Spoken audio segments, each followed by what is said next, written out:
আপনি কি অনেক দিন ধরে ওজন কমানোর চেষ্টা করছেন কিন্তু ফল পাচ্ছেন না? আজকে আমি এমন ৫টি ঘরোয়া টিপস দেব যা আপনি খুব সহজেই মেনে চলতে পারবেন। আর সেগুলো আপনার ওজন কমানোর যাত্রাকে দ্রুত গতি দেবে। চলুন শুরু করা যাক। দাঁড়াও বন্ধু, মূল জাদু জানার আগে স্ক্রিনে দেখা এই লেখাটা যদি ভালোবেসে থাকো তাহলে এখনই সাবস্ক্রাইব করে ফেলো। আর যদি ভালো না লাগে তাহলে চলে যাও। তবে মনে রাখো, জীবনের বদলে যাওয়ার যাত্রা শুরু করার সুযোগ সবসময় তোমার আছে। ১. সকালে খালি পেটে গরম পানি ও লেবুর রস পান করুন। ২. প্রতিদিন অন্তত ৩০ মিনিট হাঁটুন বা ব্যায়াম করুন। ৩.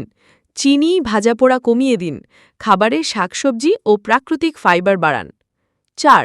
রাতের খাবার হালকা রাখুন এবং ঘুমানোর অন্তত ২ ঘন্টা আগে খান। ৫. প্রতিদিন অন্তত ৮ গ্লাস পানি পান করুন আর ঘুম ঠিক রাখুন। বন্ধু, খুব কষ্ট পেলাম।